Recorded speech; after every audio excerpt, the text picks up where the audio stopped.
Hello guys, welcome to the YouTube channel smart prep with Yatendra.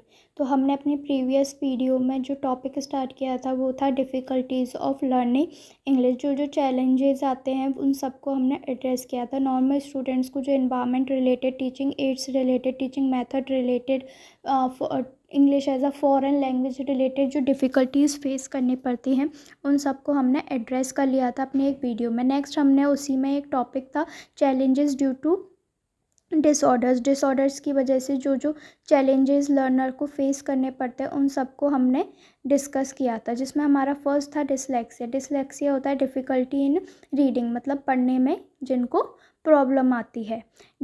अब next हमारा जो topic रहेगा वो है डिसग्राफिया। डिसग्राफिया क्या होता है? एक ग्रीक वर्ड से लिया गया है, दो वर्ड से मिलके बना है, डाइस प्लस ग्राफिया। डाइस होता है हमारी डिफ़िकल्टी और ग्राफिया होता है हमारा जो राइटिंग लैंग्वेज से रिलेटेड डिसेबिलिटी होती है। ये एक न्यूरोलॉजिकल प्रॉब्लम होती है, disability that makes it difficult for a person.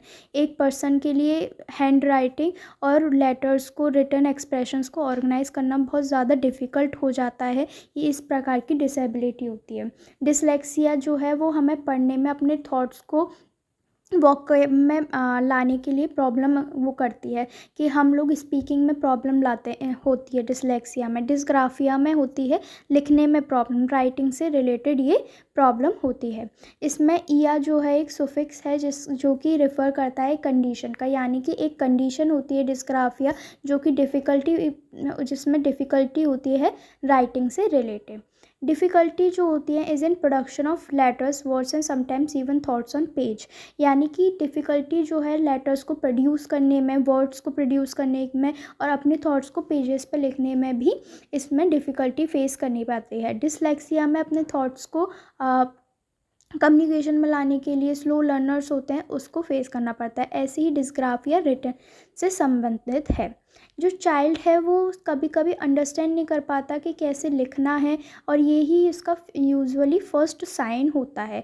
यानी कि बच्चा अपनी पेंसिल की ग्रिप नहीं कर पा रहा, आर्म पोजीशन उसकी सही नहीं है, वो हैंड राइटिंग को पढ़ नहीं पा रहा है, उसको लिख नहीं पा रहा है, वो अंडरस्टैंड नहीं कर पा रहा है। ये इसके फर्स्टली साइन होते हैं, जिसके लिए एक डायग्नोस्टिक टेस्ट किया जाता है जिसमें मसल मूवमेंट देखे जाते हैं, विजुअल स्पाशियल डेवलपमेंट देखा जाता है, और उसके बाद एक न्यूरोलॉजिकल प्रॉब्लम अगर सामने आती है तो हम उसको डिसग्राफिया कहते हैं। डिसग्राफिया जो होता है एक बच्चे में स्टार्टिंग से कह सकते हैं डिस्ग्राफिया होता है कि वो बच्चा स्लो लर्नर होता है, लिखने में उसको प्रॉब्लम आती है।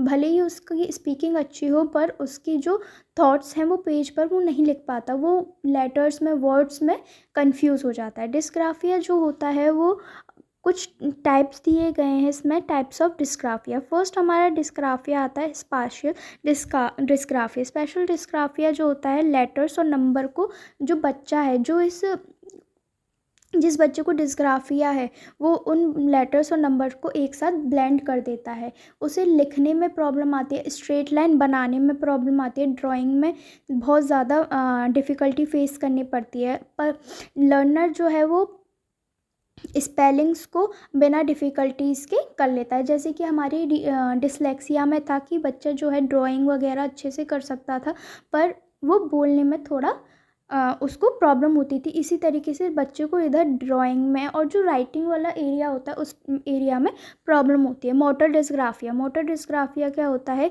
एक ड्राइंग लाइंस को, शेप्स को बनाने में उसको बहुत ज़्यादा ट्रबल फेस करनी पड़ती है।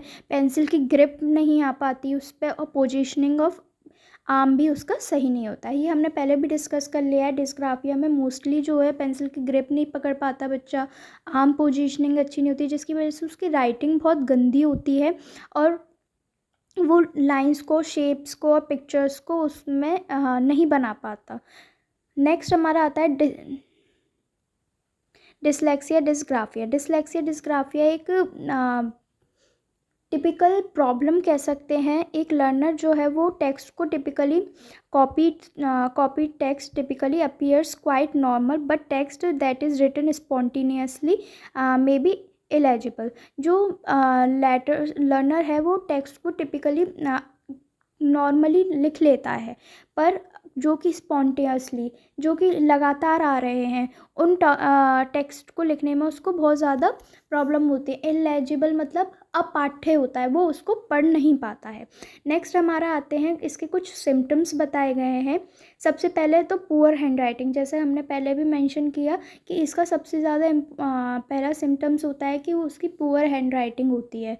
Difficulty in spacing and creating column, space देने में उसको डिफ़िकल्टी फेस करनी पड़ती है। Poor spelling while writing but can spell orally, मतलब उसका ओरल अच्छा होता है पर राइटिंग अच्छी नहीं होती है, कि वो स्पेलिंग्स को राइटिंग में नहीं ला पाता, बिकॉज वो लेटर्स को, नंबर्स को ब्लेंड कर देता है, एक साथ मिला देता है, जंबल कर देता है। उसका ब्रेन जो है, न्यूरोलॉजिकल जो ये प्रॉब्लम है, वो उस लेटर्स को वो नहीं लिख पाता है।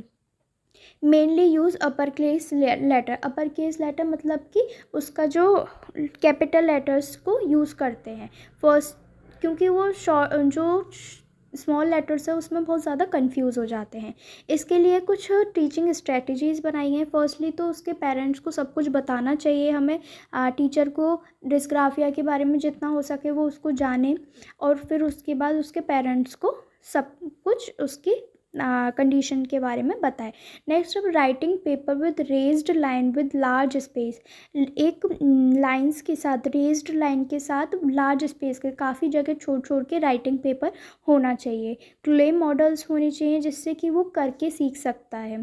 They should be practice moving arms back and fourth across a page without pencil, उसको प्रैक्टिस करानी चाहिए हाथ को आगे पीछे करने की, आर्म को आगे पीछे करने की पेज पर विदाउट पेंसिल के, उसको प्रैक्टिस होनी चाहिए। लर्निंग बाय डूइंग का इधर कॉन्सेप्ट ज़्यादा लागू होता है। नेक्स्ट हमारा जो डिसऑर्डर आता है वो ADD, attention deficit disorder. ADD को हमने रीनेम कर दिया ADHD में, attention deficit hyper activity disorder. ये क्या होता है, इसमें बच्चों का जो फोकस है वो बहुत ज़्यादा शॉर्ट स्पैन के लिए होता है, बहुत ज़्यादा कम होता है, जो ध्यान केंद्रित करने की शक्ति होती है वो बहुत कम टाइम के लिए होती है। People with this act impulsively and easily distracted, मतलब एक इम्पल्सिव एक्शन होता है उनके अंदर, बहुत कम फोकस्ड एनर्जी होती है उनके अंदर, बहुत जल्दी किसी भी चीज़ से डिस्ट्रैक्ट हो जाते हैं।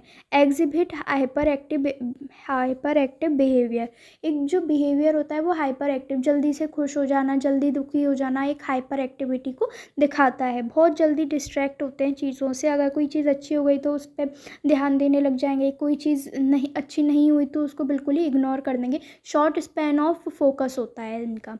बिहेवियरल डिसऑर्डर भी कुछ जो साइंटिस्ट हैं उसको बिहेवियरल डिसऑर्डर्स भी कहते हैं, कुछ इसको कॉग्निटिव डिसऑर्डर भी कहते हैं। बिहेवियर की उसके व्यवहार में डिसऑर्डर है, कॉग्निटिव माइंड से रिलेटेड होता है, ये इसको कहा जाता है। इसके सिम्टम्स होते हैं, एक तो शॉर्ट अटेंशन स्पैन होता है इसका, they do not follow the instruction, वो इंस्ट्रक्शन फॉलो नहीं करते क्योंकि वो हाइपर एक्टिव और ईजिली डिस्ट्रक्टिव होते हैं, और वो किसी भी काम में ज़्यादा टाइम तक अटेंशन नहीं रख सकते, वो जल्दी किसी भी काम से बोर हो जाते हैं, और वो बोलते भी इनअप्रोप्रिएटली है, इनअप्रोप्रिएटली बोलते हैं। लैक ऑफ एम्पैथी, करुणा की बहुत ज़्यादा कमी होती है, जल्दी बोर हो जाते हैं, बहुत जल्दी प्रोक्रेस्टिनेशन मतलब उबाऊ फील करने लग जाते हैं खुद को, एंड बिकम फिजिट, और बहुत ज़्यादा मतलब अटेंशन उनका नहीं होता है तो बहुत ज़्यादा उबाऊ बोर फील करने लग जाते हैं, बहुत ज़्यादा जल्दी वो बोर हो जाते हैं। नेक्स्ट हमारा जो आता है प्रोक्रेस्टिनेशन, मतलब वो बोर होने की वजह से बहुत ज़्यादा चीज़ों को टाल मटोल करते हैं कि हम बाद में कर लेंगे, बाद में कर लेंगे, शॉर्ट स्पैन होता है, जल्दी बोर हो जाते हैं, तो उनके अंदर एक बेचैनी सी रहेगी, वो बहुत ज़्यादा बेचैन दिखेंगे आपको, बहुत हाइपर एक्टिव दिखेंगे आपको। ये जो है कभी कभी तो बहुत तेज़ बोलेंगे, कभी गलत बोल देंगे, पर कभी कभी रिपीटेशंस में आएंगे, तो इनमें ये सिम्टम्स देखे जा सकते हैं। इनके लिए कुछ स्ट्रेटजीज़ हैं, टीचिंग स्ट्रेटजीज़, जो कि हैं रिड्यूस डिस्ट्रक्शन, टीचर को इनका डिस्ट्रक्शन कम करना होगा, आइसोलेशन में मोस्टली इनको रखना होगा, डिस्ट्रक्शन कम करके इनको एक्टिविटी ब्रेक्स देने होंगे, एक्सरसाइज करनी होंगी, जिससे डोपामाइन वगैरह, सेरोटोनिन इनकी रिलीज़ हो। डोपामाइन और सेरोटोनिन हार्मोन्स होते हैं जो कि हमारे मूड को, हमारे माइंड को एक रिवॉर्ड दे के थ्रू रिवॉर्ड देते हैं ये hormones. He should discourage such a student weaken this self depreciation. उनको ऐसे बच्चों को डिस्करेज नहीं करना चाहिए, उनको एप्रिसिएशन देना चाहिए टीचर्स को, और उनका डिस्ट्रक्शन कम करना चाहिए। तो आज हमारा ये टॉपिक जो है चैलेंजेस ऑफ लर्निंग इंग्लिश ख़त्म होता है। Thank you for watching.